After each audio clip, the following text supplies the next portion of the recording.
Carta aos Efésios, capítulo 5.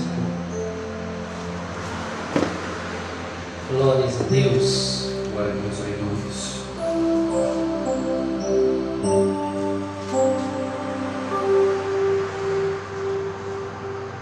Os que forem encontrando, se coloquem de pé.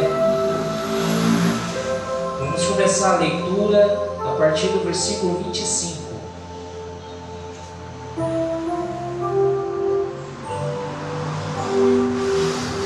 Diz assim: Vós, maridos, amai a vossas mulheres, como também Cristo amou a igreja, e a si mesmo se entregou por ela, para santificar, purificando-a com a lavagem da água pela palavra, para que a apresentar a si mesmo igreja gloriosa, sem mácula, nem ruga, nem coisa semelhante, mas santa e irrepreensível. Assim devem os maridos amar a suas próprias mulheres, como a seus próprios corpos. Quem ama a sua mulher, ama-se a si mesmo, porque nunca ninguém aborreceu a sua própria carne, antes a alimenta e sustenta, como também o Senhor a igreja, porque somos membros do seu corpo. Por isso deixará o homem o seu pai e sua mãe, e se unirá à sua mulher, e serão dois uma carne. Gostaria que vocês repetissem o versículo 32. Grande é este mistério. Grande é este mistério. Digo, porém, a respeito de Cristo e a igreja. Assim também vós, cada um em particular, ame a sua própria mulher, como a si mesmo, e a mulher reverencie o marido. Amém? Feche seus olhos. Pai, em nome do Senhor Jesus, esta é a tua palavra, Senhor. Venha falar aos nossos corações. Venha tocar, Senhor, de uma maneira íntima em cada um de nós. Deus, venha revelar-se, Senhor, através da tua palavra aos nossos corações, para que nós possamos aqui esta noite, ó Pai, sermos edificados por ela, para a honra e para a glória do teu nome, em o nome de Jesus. Amém. Pode se assentarem. Os irmãos podem até estar se perguntando: iremos falar sobre casamento? Mas o que Paulo está falando aqui é um relacionamento entre a igreja e Cristo, aonde ele compara o relacionamento de um marido e uma esposa ao da igreja e ao de Cristo. Quando nós olhamos na palavra de Deus, nós iremos ver que em nenhum momento nós iremos ver, já relacionado ao casal, a palavra de Deus mandando ou instruindo que a esposa ame o marido, mas sim o marido ame a esposa. Todas as vezes que nós iremos ver algo relacionado ao afeto, ao que a mulher tem que ter ao marido, é em relação ao respeito. Em qualquer parte da Bíblia nós iremos ver isso, aonde cita sobre o marido e a mulher.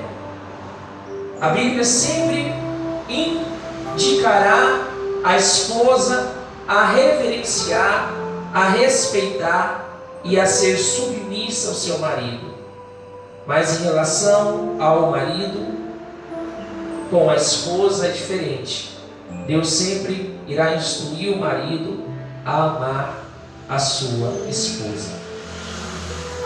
Mas quando nós olhamos pelo olhar ao qual Paulo estava falando aqui, ao olhar espiritual, a palavra de Deus, ela vai nos mostrar que a igreja tem que amar o seu esposo. Nós somos a noiva de Cristo e Jesus Cristo é o nosso noivo. Não é apenas em relação ao respeito, à reverência, à submissão agora. Porque nós, como igreja, temos que olhar para aquele que é o primordial, ou seja, o maior exemplo de amor que esta terra já teve, que é o nosso Senhor e Salvador Jesus Cristo. Então nós temos que aprender com Ele a amar, porque o nosso amor é falho, mas o amor de Deus não. O amor de Deus ele é perfeito. O amor de Deus ele nos preenche. O amor de Deus ele nos conduz e faz com que cada um de nós busque amar até mesmo aqueles que um dia nos fizeram algum mal ou nos deixou alguma ferida lá no nosso passado. A palavra de Deus ela nos induzirá a amar a estes. Mas o que Paulo ele queria dizer aqui? Paulo estava demonstrando também o amor de Cristo para com a sua igreja. O amor de um homem que doou até a sua última gota de sangue pela sua noiva. Esta noiva, irmãos, muitas das vezes não está conforme ao qual nós lemos aqui, aonde no versículo 27 fala que a igreja tem que ser gloriosa, sem mácula, sem ruga, nem coisa semelhante, mas santa e irrepreensível. Temos que buscar essas qualidades, esses adjetivos para as nossas vidas. Temos que todos os dias, ainda que seja algo muitas das vezes impossível de sermos perfeitos, porque se existe alguém perfeito nesta terra, não está mais entre nós, mas nós temos que buscar esta perfeição. E eu trarei aqui 3 qualidades que nós podemos olhar para Cristo, para Deus e trazermos para os nossos dias. O primeiro a João, no capítulo 4, versículo 8. A palavra de Deus diz que Deus, Ele é amor. Vai dizer que aquele que não ama, não conhece a Deus, porque Deus é amor. E nós temos também que reconhecer que este amor é um amor incondicional. É um amor que quer façamos qualquer coisa nesta terra, qualquer pecado, Deus nunca deixará de amar, mesmo nós em falha. Mas nós sabemos que existe uma limitação ali, uma barreira entre o homem e Deus, e essa barreira é o pecado.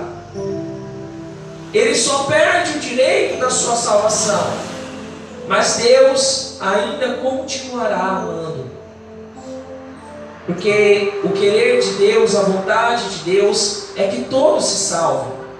A vontade de Deus é que todos se acheguem a Ele e tenham o direito da sua salvação. E nós temos que todos os dias buscar esta salvação. nós somos criaturas e nos tornamos filhos de Deus. Sabemos que viemos do pó da terra, mas a nossa genética também é celestial. Porque aquilo que Deus soprou na narina do homem é o seu próprio Espírito. O Espírito que é o nosso fôlego de vida, que nos mantém vivos, que nos mantém de uma maneira que venhamos dar resultados para o seu reino. Nós temos que reconhecer que também temos a genética de Deus. Outra qualidade que nós vemos em Deus e que em nós também temos que ter é a bondade. Bondade esta, ao qual o salmista ali nos Salmos 145, verso 8, ele diz que benigno, bondoso e misericordioso é o Senhor, tardio em irar-se e grande em clemência, bom é para todos, e as suas ternas misericórdias permaneiam todas as suas obras. Ou seja, a misericórdia de Deus nós podemos ver em todas as suas obras. A bondade de Deus nós podemos ver em todas as suas obras.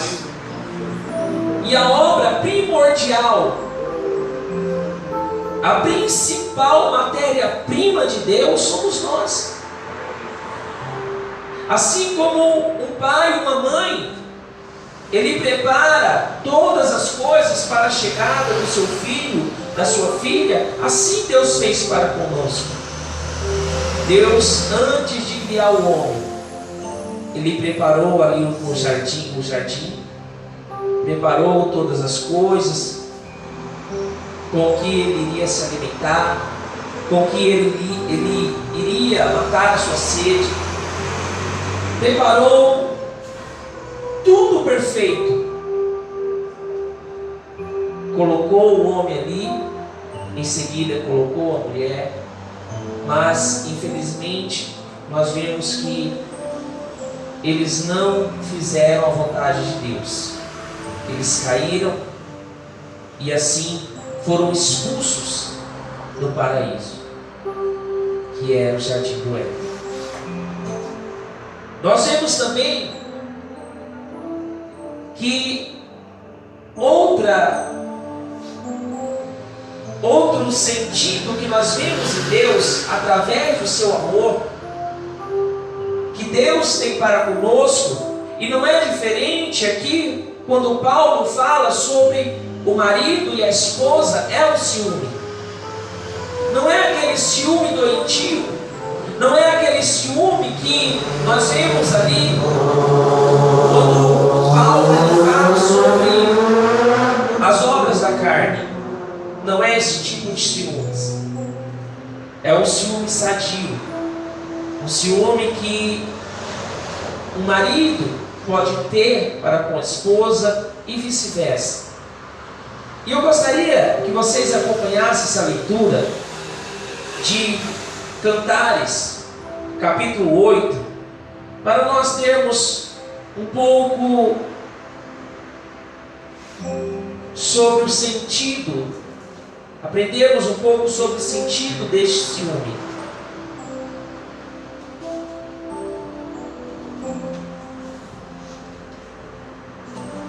Aleluia. Cantares, capítulo 8, versículos 6 e 7, diz assim: põe-me como selo sobre o teu coração. Aqui é o esposo falando para a sua noiva, o noivo falando para a sua noiva. Põe-me como selo sobre o teu coração, como selo sobre o teu braço, porque o amor é forte como a morte, e o ciúme é duro como à sepultura. Suas brasas são brasas de fogo, são veementes labaredas. As muitas águas não poderiam apagar o amor, nem os rios afogá-lo. Ainda que alguém desse todos os bens da sua casa pelo amor, seria de tudo desprezado. Nós vemos aqui Salomão com a Sulamita, que também representa Cristo e a igreja. E ele fala aqui sobre o amor, que colocasse ali como um selo em seu coração, como um selo sobre o seu braço. Ele diz, porque o amor é forte como a morte. Por que que ele traz essa referência, forte como a morte? Em nossa vida aqui nesta terra, alguém ela só deixa de amar, vamos dizer de uma maneira, vamos pegar o amor que a Bíblia nos traz como referência do amor de Deus, o amor de uma mãe para com o filho. A mãe só deixará de amar aquele filho quando aquele filho não estiver mais entre nós. Então, a palavra de Deus ela traz aqui que este amor ele durará até a morte, até a morte daquele filho querido. Ou podemos dizer até a morte, quando nós casamos, nós fazemos uma aliança ali de sermos fiéis até a morte. Então, fiel até a morte, amar até a morte do seu cônjuge. E Deus, Ele nos ama e não deixará de nos amar, ainda que nós venhamos não sermos salvos, não sermos filhos, Deus nunca deixará de nos amar. E o sentido que eu trouxe aqui é sobre o ciúme. Na parte B, ele diz que o ciúme é duro como a sepultura, suas brasas são brasas de fogo, são veementes labaredas. Este ciúme também não é diferente do amor que acaba ali com a morte, porque fala sobre a sepultura. Este ciúme do marido com a esposa, da esposa com o marido, ele durará até a sepultura. Mas talvez nós podemos até ficarmos assim nos perguntando, mas Deus ele tem ciúmes mesmo de nós? Outra referência que eu posso trazer aqui é de Tiago 4,5. Tiago 4,5 diz: julgais que em vão, que a Escritura diz, o Espírito que em nós habita tem ciúme. O Espírito que em nós habita, nós somos casa deste Espírito, ele tem ciúmes. Tem ciúmes em relação ao quê?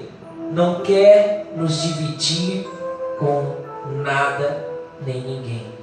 Ou seja, a nossa adoração, ela pertence apenas a Deus. Nós podemos dar honra ao nosso próximo, mas adorarmos, glorificarmos somente a Deus. E nós bem sabemos que é uma coisa que Deus não divide com ninguém, que é a sua glória. E Deus também não quer dividir a glória que nós damos para Ele com ninguém, com nenhum outro Deus, com nenhuma outra entidade, com nada, nem ninguém. Deus ele nos quer inteiramente para Ele.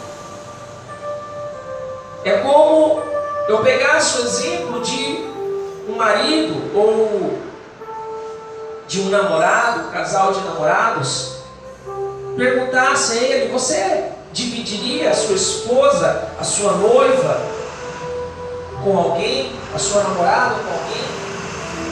A resposta com certeza seria não. E Paulo estava dizendo aqui que este mistério ao qual ele estava se referindo era de Deus com a sua igreja. Ele não deixa com que nós venhamos dividir a nossa glória que nós damos a Ele com ninguém. A glória pertence somente a Deus. No último versículo onde nós lemos, o versículo 33, lá do início, diz que assim também vós, cada um em particular, ame a sua própria mulher como a si mesmo, e a mulher reverencie o marido. Essa palavra reverencie no grego, ela tem a sua tradução aidos, que quer dizer manter os olhos abaixados. Manter os olhos abaixados. Isso é um sinal de reverência para com o seu Deus. Quando nós estamos reverenciando, quando a palavra de Deus ela fala para nós reverenciarmos a Deus, quer dizer isso. Ser tardio em falar e pronto para ouvir. Pronto para ouvir aquilo que Deus ele tem para falar com cada um de nós. E todos os dias nós temos que buscar este entendimento, porque às vezes nós passamos por alguns tipos de aflições, e isso é natural da nossa vida. Nós só deixaremos de passar por aflições nesta terra quando não estivermos mais aqui. Mas enquanto estivermos aqui, estamos sujeitos. E às vezes nós oramos, nós pedimos, e até em nossas orações falamos: Senhor, eu coloco em tuas mãos. Mas ao mesmo tempo que nós falamos isso, nós queremos sempre dar um jeitinho. Não é verdade? Nós sempre queremos dar o nosso jeitinho. Queremos ajudar a Deus. Onde o certo seria que cada um de nós, ao colocarmos alguma situação nas mãos de Deus, não irmos querer ajudar. Porque Deus ele faz todas as coisas perfeitas. Mas vocês sabem o porquê, irmãos? Nós somos desta maneira. É aquilo que Provérbios diz, que a esperança demorada enfraquece o coração. Porque ninguém gosta de esperar. Isso é natural do homem. Ninguém gosta de esperar por nada. Mas em relação a Deus, nós temos que esperar. Esperar com paciência. Para você ter um exemplo, acho que está em Romanos, onde Paulo ele começa a trazer ali o que produz a paciência, o que produz a esperança. Quando Paulo ele fala, ele traz o sentido de paciência. O que ele fala ali? Alguém se lembra o que ele fala, o que produz a paciência no homem? É a tribulação, moço. A tribulação que produz a paciência.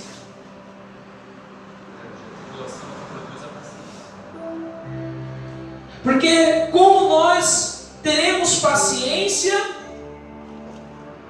se não passarmos por tribulações, se não passarmos por angústias? Porque para haver um exercício de algo em nossas vidas, nós temos que passar por ela. E o que produz a esperança? A paciência. A tribulação produz a paciência, e a paciência produz a esperança. Porque quando a tribulação produziu a paciência, ou seja, ativou a paciência em nossas vidas, então nós estamos aptos para que haja a esperança em nossas vidas. E não é diferente, irmãos, com a igreja em Cristo. A igreja, ela tem que esperar em Deus. Enquanto esperamos, sempre, não de uma maneira, eu não estou trazendo o sentido aqui de você andar de cabeça baixa, não. Mas essa reverência, irmãos, é nós esperarmos em Deus. Esperarmos a perfeição de Deus em nossas vidas. Amém? Se coloquem de pé. Glórias a Deus. Deus não te divide com ninguém. Vou trazer mais um exemplo aqui, irmãos, para nós encerrarmos. O que aconteceu em um momento em que João Batista ele ainda estava batizando os discípulos, seus discípulos. E quando Jesus inicia o seu ministério, aí alguns discípulos de João Batista começam a ter um tipo de ciúmes do que estava acontecendo já com os discípulos de Jesus. Então, alguns discípulos chegam em João Batista, e falam: olha, aquele homem ao qual você batizou, ele também está batizando, ele está tendo mais discípulos que você tem. Isso está em João, no capítulo 3, a partir do versículo 29. E ali, João Batista, ele olha para aqueles discípulos e ele diz: eu não sou o Cristo, eu já tenho vos falado isso. Olha o que ele diz: a noiva pertence ao noivo, mas o amigo do noivo, que está presente e o ouve, alegra-se muito com a voz do noivo. Assim se contempla esta minha alegria. Quem é o noivo? Jesus. Quem era a noiva que João Batista estava falando? A sua igreja, os discípulos que estavam crescendo em números. Mas quem é o amigo? Quem é o amigo que se alegra com a voz do noivo? Ele estava falando de si próprio, individual. Você é igreja, mas também você é amigo. E como amigo, nós temos que nos alegrar com a voz do noivo. O que ele está dizendo? O que João Batista ele diz logo em seguida: importa que ele cresça e eu diminua. Ou seja, João Batista não estava nem aí com o que estava acontecendo. O que ele queria era fazer a vontade do Pai. Feche seus olhos. Pai, em nome de Jesus, nós te glorificamos e te bendizemos. Rendemos graças a ti, Senhor amado, Deus Todo-Poderoso. Toma as nossas vidas, guia-nos, ó Pai. Somos a tua noiva. Senhor, Aqui, Senhor, nessa leitura, nós aprendemos um pouco mais do Teu amor. Deus Santo e Poderoso, que este amor, Senhor, venha estar dentro de cada um de nós e que nós venhamos exalar este amor para a honra e para a glória do Teu santo nome. Deus Santo e Poderoso, não permita, Senhor, que a Tua noiva se corrompa. Deus Santo, porque a noiva tem que buscar a intimidade do seu noivo, que é a igreja em Cristo. Porque quando nós não temos intimidade para contigo, Senhor, estamos sujeitos a buscarmos prazeres lá do mundo. Senhor, quem busca prazer não é a noiva. Quem busca prazer é a prostituta. Mas nós somos a Tua noiva. Mantém-nos assim, Senhor, sendo guiados pela Tua palavra e nos alegrando com a voz do noivo, em nome de Jesus. Amém e graças a Deus.